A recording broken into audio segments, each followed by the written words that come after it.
नमस्कार दोस्तों, दिल्ली कैपिटल्स के खिलाफ निकलस पूरन और मिचेल मार्श का आया तूफान। दोनों ही बल्लेबाजों ने ताबड़तोड़ बल्लेबाजी करके लखनऊ को पहुंचाया 200 के पार और लखनऊ की टीम ने दिल्ली के सामने रखा 210 रनों का लक्ष्य। लेकिन फिर उसके बाद दिल्ली की टीम की शुरुआत रहती है बेहद ही खराब। लेकिन फिर उसके बाद ट्रीसन स्टब्स और आशुतोष शर्मा ने मैच का पूरी तरह से रुख बदल दिया। लेकिन अंत में इस रोमांचक मुकाबले में इस टीम ने जीत हासिल की। तो क्या है दिल्ली लखनऊ के इस रोमांचक मुकाबले का पूरा हाईलाइट्स बताएंगे दोस्तों आपको हमारी इस वीडियो में।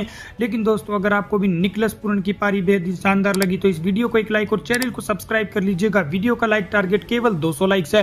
दोस्तों आज आईपीएल का चौथा मुकाबला लखनऊ और दिल्ली की टीम के बीच खेला गया, जहां पर दिल्ली कैपिटल्स ने टॉस जीतकर पहले गेंदबाजी करने का फैसला किया। वहीं पहले बल्लेबाजी करने उतरी लखनऊ की टीम की तरफ से एडम मार्करम और मिचेल मार्श ने पारी की शुरुआत की और इन दोनों ही बल्लेबाजों ने लखनऊ की टीम को शानदार शुरुआत दी। मिचेल मार्श एक छोर पर शानदार चौके छक्के लगा रहे थे और दोनों ही बल्लेबाजों के बीच पहले विकेट के लिए 46 रनों की पार्टनरशिप होती है। लेकिन तभी मार्करम 15 रन बनाकर आउट हो जाते हैं और 46 रन के स्कोर पर लखनऊ को पहला बड़ा झटका लगता है। फिर उसके बाद मिचेल मार्श और निकलस पूरन के बीच शानदार पार्टनरशिप होती है। दोनों ही बल्लेबाज ताबड़तोड़ अंदाज में लखनऊ के स्कोर को 100 रनों के पार पहुंचाते हैं और दोनों के बीच शानदार 50 रनों की पार्टनरशिप होती है। मिचेल मार्श शानदार 21 गेंदों पर अपना शतक पूरा करते हैं। दूसरे छोर पर निकलस पूरन भी ताबड़तोड़ अंदाज में बल्लेबाजी कर रहे थे और दोनों ही बल्लेबाजों के बीच शानदार 87 रनों की पार्टनरशिप होती है और तेजी से रन बनाने के चक्कर में मुकेश कुमार की गेंद पर 72 रन बनाकर मिचेल मार्श आउट हो जाते हैं और 133 रन के स्कोर पर दिल्ली की टीम लखनऊ को दूसरा बड़ा झटका देती है।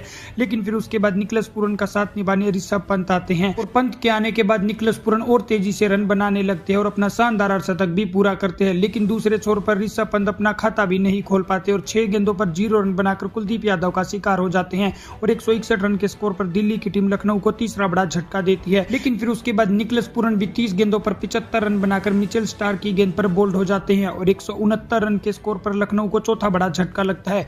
फिर उसके बाद आयुष बडोनी डेविड मिलर का साथ निभाने आते हैं, लेकिन वो भी कुलदीप यादव की गेंद पर 4 रन बनाकर आउट हो जाते हैं। फिर उसके बाद शार्दुल ठाकुर आते हैं, लेकिन शार्दुल ठाकुर भी रन लेने के चक्कर में 0 रन के स्कोर पर ही रन आउट हो जाते हैं। फिर उसके बाद शहबाज अहमद आते हैं, वो भी 9 रन के स्कोर पर आउट हो जाते हैं। लेकिन डेविड मिलर आखिरी 2 गेंदों पर 2 छक्के लगाकर 27 रन के स्कोर पर नाबाद रहते हैं और लखनऊ की टीम को मिलर 209 रन 8 विकेट के नुकसान तक पहुंचा देते हैं।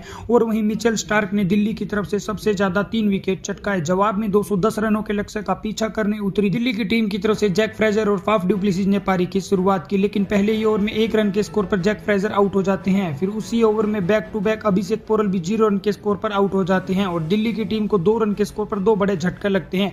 फिर उसके बाद समीर रजवी आते हैं, लेकिन वो भी 4 रन बनाकर आउट हो जाते हैं और दिल्ली की टीम को केवल 7 रन के स्कोर पर तीसरा बड़ा झटका लगता है। डु प्लेसिस का साथ निभाने कप्तान अक्षर पटेल आते हैं और इन दोनों के बीच शानदार पार्टनरशिप होती है। दोनों ही बल्लेबाज अच्छी बल्लेबाजी करते हैं। अक्षर पटेल एक छोर पर शानदार बल्लेबाजी कर रहे थे। दोनों ही बल्लेबाज दिल्ली के स्कोर को 50 रनों तक पहुंचाते हैं, लेकिन तभी अक्षर पटेल भी 11 गेंदों पर 22 रन बनाकर आउट हो जाते हैं और 50 रन के स्कोर पर दिल्ली को चौथा बड़ा झटका लगता है। फिर उसके बाद प्लेसिस का साथ निभाने ट्रीसन स्टब्स आते हैं और इन दोनों के बीच अच्छी पार्टनरशिप चल रही थी। फाफ डु प्लेसिस तेजी से रन बना रहे थे, लेकिन तभी रवि बिश्नोई के ओवर में वो भी 29 रन बनाकर आउट हो जाते हैं और 65 रन के स्कोर पर दिल्ली की टीम को 5वां बड़ा झटका लगता है। फिर उसके बाद ट्रीसन स्टब्स का साथ निभाने आशुतोष शर्मा आते हैं और इन दोनों के बीच शानदार पार्टनरशिप होती है। दोनों ही बल्लेबाज जैसे तैसे दिल्ली की टीम के स्कोर को 100 रनों के पार पहुंचाते हैं। फिर उसके बाद ट्रीसन स्टब्स बैक टू बैक 2 छक्के लगाते हैं, लेकिन अगली गेंद पर वो 22 गेंदों पर 34 रन बनाकर आउट हो जाते हैं और 113 रन के स्कोर पर दिल्ली को छठा बड़ा झटका लगता है। अब यहाँ पर आशुतोष शर्मा का साथ निभाने विपराज निगम आते हैं और इन दोनों के बीच भी शानदार पार्टनरशिप होती है। विपराज आते ही शानदार 3 चौके और 1 छक्का लगाते हैं और 9 गेंदों पर 23 रन जड़ चुके थे। अब आखिरी 34 गेंदों पर दिल्ली की टीम को जीत के लिए 72 रनों की जरूरत थी, लेकिन विपराज तो आउट हो जाते हैं। उसके बाद आशुतोष शर्मा का साथ निभाने कुलदीप यादव आते हैं, लेकिन आशुतोष शर्मा शानदार चौके छक्के लगाते हैं और 18वें ओवर में वो ताबड़तोड़ अंदाज में बल्लेबाजी करते हैं। अब आखिरी 12 गेंदों पर दिल्ली की टीम को जीत के लिए 22 रनों की जरूरत थी और अंत में आशुतोष शर्मा ने इस मुकाबले में शानदार बल्लेबाजी करते हुए रोमांचक मुकाबले में दिल्ली कैपिटल्स की टीम को जीत दिलवा दी और इसी के साथ दिल्ली कैपिटल्स की टीम ने आईपीएल 2025 में अपना जीत के साथ आगाज किया है। तो दोस्तों दिल्ली कैपिटल्स के लिए इस वीडियो को लाइक और चैनल को सब्सक्राइब कर लीजिएगा।